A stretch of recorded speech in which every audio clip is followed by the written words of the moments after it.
Fala galera, sejam muito bem-vindos a mais um Triplo F. Hoje eu vou falar com vocês a respeito da situação que a Marvel e a Disney se encontram nesse ano de 2021 e não com relação às bilheterias, porque nesse sentido a Marvel tá muito bem, né? Em termos de séries, a Marvel tá muito bem também. As 3 séries que foram lançadas no Disney Plus foram grandes sucessos, as 4, né? Se a gente incluir a série What If. Hoje eu quero falar principalmente a respeito da possibilidade da Disney e da Marvel perderem alguns dos seus personagens na justiça. Então, vamos lá!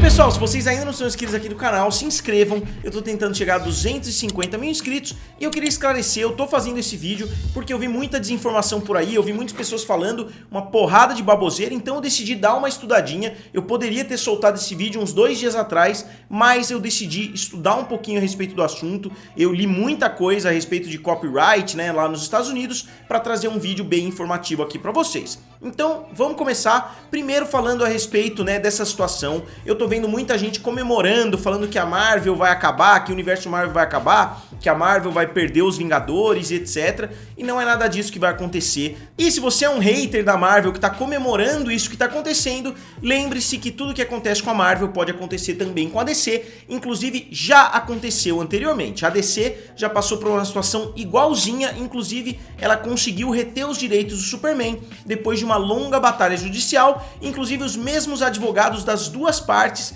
que estavam trabalhando, né, nessa outra ação envolvendo o Superman, agora estão trabalhando nessa ação da Marvel. Então comemorar uma coisa só porque você não gosta da empresa, eu acho que é uma hipocrisia se você vai torcer a favor da DC se a mesma situação acontecer de novo com ela. Então vamos lá. Em primeiro lugar, só para esclarecer para vocês qual é a situação, né? O que tá pegando aí, vamos dizer assim, lá na justiça norte-americana. A Disney, assim como ela já tinha recebido anteriormente, ela recebeu um aviso de que os herdeiros de alguns dos criadores de heróis da Marvel vão entrar na justiça, né, nos próximos anos. Não entraram ainda, porque eles ainda não têm direito, porque ainda não rodaram os 70 anos que precisam rodar para que eles entrem para recuperar os direitos ali, os direitos autorais dos personagens, mas eles já avisaram que eles pretendem fazer isso. Então a Disney entrou com uma ação contra esses herdeiros justamente para evitar que isso aconteça. Então quem está entrando com a ação é a Disney, né? Ela está entrando contra os herdeiros de muitos dos criadores, inclusive o Stan Lee, o Steve Ditko, muitos dos grandes criadores da Marvel,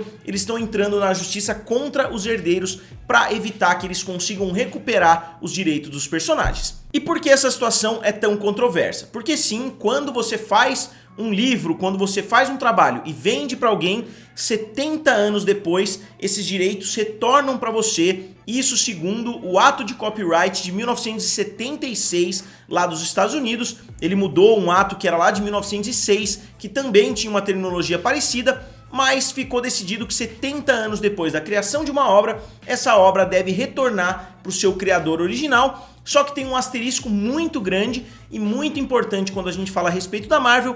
Esses 70 anos não incluem Work for Hire. O que seria Work for Hire? Seria basicamente uma empreitada, um serviço contratado, né? Você foi contratado para criar aquele personagem, você fazia parte de uma equipe que estava criando uma história, você não chegou numa editora, por exemplo, e apresentou um projeto querendo vender um livro ou uma obra ou um filme, etc. Então, são situações diferentes sim, então Work for Hire não entra nesse prazo de 70 anos e pelo que eu entendo, pelo menos assim como a justiça norte-americana já entendeu anteriormente na situação envolvendo Jack Kirby, eles consideram que tudo que foi criado, né, todos esses personagens foram sim criados como Work for Hire. Você foi pago para criar aquele personagem, você não teve a ideia e apresentou aquele personagem para uma editora e assim por diante. Então, só para criar uma distinção aí na cabeça de vocês, para vocês fixarem isso, imaginem a J.K. Rowling, né, que fez a saga Harry Potter, ela criou a saga Harry Potter praticamente inteira, chegou nas editoras e apresentou, ó, tá aqui, esse aqui é o meu primeiro livro, Harry Potter e a Pedra Filosofal, vocês querem comprar os direitos desse livro? Eu sei que a J.K. Rowling não vendeu os direitos, mas imaginem essa situação. A J.K. Rowling chega e vende o livro, uma saga que ela pensou, que ela escreveu, né, que ela foi atrás, que ela fez basicamente tudo. Ela vende, 70 anos depois os direitos desse livro reverteriam de volta para ela ou para os herdeiros dela no caso. Agora vocês imaginem alguém da Marvel que criou um personagem. O cara foi lá, criou o Homem-Aranha, geralmente eles criavam em conjunto, geralmente um cara dava uma ideia, né? Eles chamavam até de método Marvel, quando eles criavam um personagem novo. Então você dá uma ideia, eu quero um personagem jovem. Aí o outro vem, pô, e se ele tivesse poder de um animal? E se ele tivesse poder de uma aranha? Legal, pô, Homem-Aranha. Aí o outro vem e faz um desenho do Homem-Aranha com um chapéu, aí vem o outro e fala, não, e se ele tivesse uma máscara assim, assado? Então é um método extremamente colaborativo, mas você tá fazendo tudo aquilo sob encomenda de uma editora. Então a Marvel que pediu para eles criarem algum personagem novo, porque eles precisavam de uma vaga para aquele dia tal, nós estamos sem o que lançar nessa revistinha aqui, a gente precisa colocar um personagem novo. Aí eles foram lá e criaram o Homem-Aranha. Obviamente eu tô falando uma situação genérica, mas normalmente era assim que esses personagens eram criados. Eles pegavam algum personagem, inclusive que já existia, né? Eu não vou nem entrar nesse debate DC versus Marvel com relação a possíveis cópias aí de personagens. E, inclusive existem muitas controvérsias envolvendo quem foi o criador de diversos desses personagens, como é o caso do Homem-Aranha. E tem uma situação muito importante além disso: quando uma pessoa cria um personagem para uma Marvel ou para uma DC, não é ele que trabalha aquele personagem para que aquele personagem se transforme em um ícone. A maioria desses personagens que foram criados não foram os próprios criadores que desenvolveram as histórias para que esse personagem se transformasse num dos ícones da empresa. Eu sei que existem casos onde isso aconteceu, mas muitas vezes os personagens foram tomando rumos completamente diferentes na mão de outros autores. Isso vai inclusive mais além: você cria um personagem, mas você já mistura ele com outros personagens de forma muito rápida, então você não está criando uma mitologia inteira para aquele personagem, você está geralmente incluindo ele em um universo maior, você tem de onde tirar personagens. E outra coisa que é muito importante nessa situação é que a editora tem controle criativo total em cima do que é criado e em cima do que é desenvolvido. Isso mostra que o autor daquele personagem é a editora e não o cara que escreveu. Então isso vale para várias coisas diferentes, mas essa história de work for hire se aplica bastante a Marvel e a DC Comics. Então aqui, só para mostrar para vocês, owner of the copyright in a work made for hire. Aqui eles estão falando, né, quem é o dono do copyright. Se um trabalho foi feito por empreitada, né, foi solicitado, né, se é um made for hire, o empregador ou a pessoa para quem as obras foram preparadas é o dono inicial do copyright, né, a menos que ambas as partes envolvidas tenham assinado um acordo falando o contrário, certo? E aqui eles inclusive falam que esses direitos durariam 95 anos, mesmo considerando o work made for hire. Os criadores têm direito, só que é direito depois de 95 anos da data da publicação ou 120 anos da data da criação. Então, esses direitos podem sim algum dia retornar para os seus criadores, só que daqui a 50 anos, quando estiverem fazendo 120 anos que eles foram criados. E obviamente a situação em 1976 era completamente diferente, né? Não dava para eles esperarem, né, que alguma empresa como a Disney fosse trabalhar uma marca por tanto tempo. Antigamente eram lançados livros, eram lançados revistas, né? Não dava para eles preverem que algumas franquias como a Marvel e etc iam durar tanto tempo, iam continuar produzindo e que esses personagens seriam tão valiosos assim. Eu até concordo que os criadores têm que ter uma pequena participação. A Disney também não é completamente contra, porque eles já fizeram um acordo com o Jack Kirby, né, com os herdeiros do Jack Kirby no ano de 2014.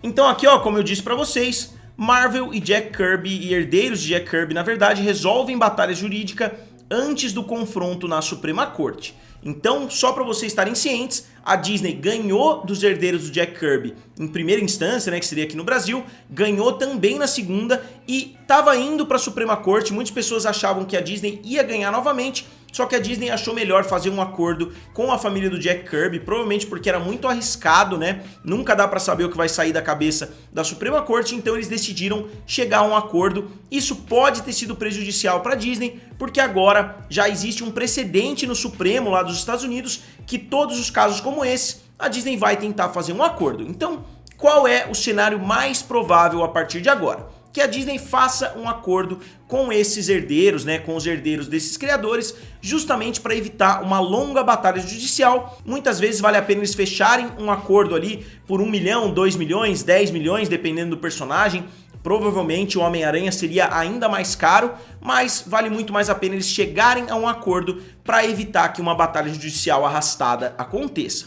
Então essa foi a notícia que gerou toda essa história nesses últimos dias, a Marvel está processando para manter os direitos dos personagens de Vingadores após a rescisão de direitos autorais. Né, isso aqui quem soltou foi a Hollywood Reporter. Aqui eu traduzi a página para ficar mais fácil para vocês entenderem, então pode ter algum errinho, né? Mas aqui eles falam, ó, são personagens como Homem de Ferro, Homem-Aranha, Doutor Estranho, Homem-Formiga, Hawkeye, Viúva Negra, Falcão e Thor. E o que aconteceria se a Marvel e a Disney perdessem essa ação, perdessem completamente? Elas não perderiam os personagens, porque em primeiro lugar, a Disney é dona da Marvel, né? Então a Marvel teria os direitos, ela dividiria os direitos, eles seriam coproprietários dos direitos desses personagens, e isso seria péssimo, né? Porque os coproprietários, os herdeiros, poderiam tentar vender para outros estúdios, poderiam tentar vender para Warner, vender para Sony e etc. Isso não seria nada bom para Marvel, mas eles não poderiam vender os direitos internacionais, então eles teriam que fazer produtos somente para o mercado norte-americano, porque essa lei de propriedade intelectual é justamente uma lei americana, como eu disse, é o Copyright Act de 1976, então não se aplica aos outros territórios. Talvez tivesse algum efeito em outros territórios, mas a princípio não teria efeito nenhum. Eles teriam que fazer produtos somente para o mercado norte-americano. Então tá longe de ser uma catástrofe que a Marvel vai perder muito dinheiro, que a Marvel vai perder os personagens, isso não vai acontecer. O mais provável é que eles cheguem a um acordo fora dos tribunais, paguem ali um bom dinheiro para os criadores, que já é um lucro para eles, porque se vocês olharem a legislação norte-americana, eles não teriam direito a nada. Eles até têm justificativas, mas eu acho que o caso mais forte de todos, que era justamente o caso do Jack Kirby, já se encerrou, eles já chegaram a um acordo, então eu acho que eles vão fazer de fato acordos com esses outros herdeiros. E aqui só para vocês verem, ó, esse documento foi dado entrada no dia 24 de 9 de 2021, então 4 dias atrás, né, a Marvel dando entrada contra aqui um dos criadores, né, a gente pode ver aqui, Lawrence Lieber. Aí eles falam aqui, ó, eu não vou ler tudo que eles estão falando, mas eles estão basicamente explicando a situação e citando aqui, né, o Copyright Act que eu acabei de citar para vocês. E aqui, só para vocês terem uma ideia, eu peguei aqui em 1976, né, o Copyright Act de 1976 para mostrar para vocês justamente a parte onde eles falam a respeito disso, ó. Eles citam assim, other than a copyright in a work made for hire. Então tá aqui, ó, tá exatamente nesse trecho. Se a gente subir aqui, vocês vão ver que eu tô falando justamente, ó, é um texto muito grande. Aqui, ó, Act, Copyright, né, aqui tem muitas coisas. Inclusive o Fair Use, que está sendo muito discutido aqui no YouTube, se você pode usar as imagens para fazer crítica, para fazer um comentário, para fazer um trabalho transformativo, também vieram desse documento de 1976. Então esse é um documento muito importante na legislação norte-americana que continua com uma grande relevância nos dias atuais. E aqui inclusive teve outra situação onde a Marvel chegou a um acordo com o criador do Ghost Rider, né? Aqui se a gente olhar, Marvel Comics settles Ghost Rider lawsuit with Rider.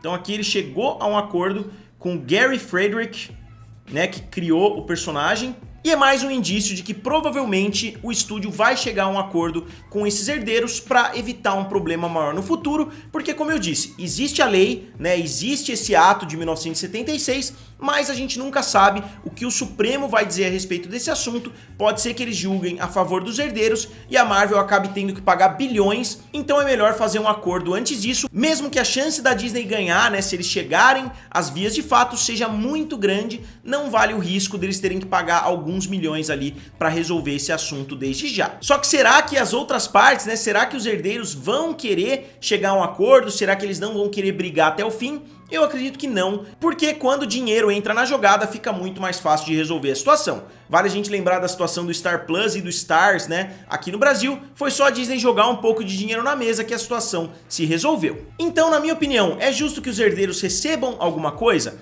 É justo sim. Eu vi algumas pessoas falando por aí, pô, por que a própria Disney não vai e dá um pouquinho de dinheiro para os herdeiros, né? Num mundo ideal, essa seria a melhor situação.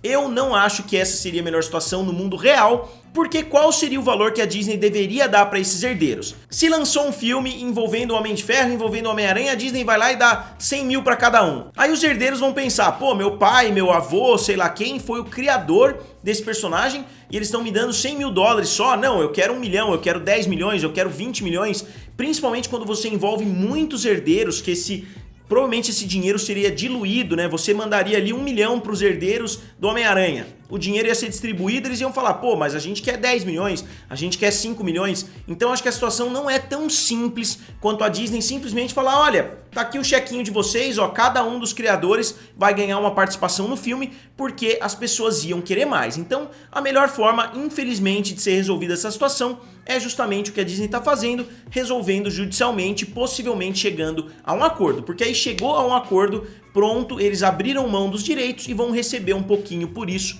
né? Ou muito por isso, depende do personagem. Então, pessoal, agora como sempre eu gostaria de saber de vocês, o que vocês acham a respeito desse assunto. Vocês acham que a Disney está correta entrando na justiça para tentar evitar um problema maior depois? E vocês acham que os herdeiros devem ter direito a uma participação no resultado dos filmes, dos quadrinhos, dos jogos? E quanto vocês acham que deveria ser essa participação? Digam aqui nos comentários, curtam o vídeo e se inscrevam no canal. Valeu! E nos vemos em breve.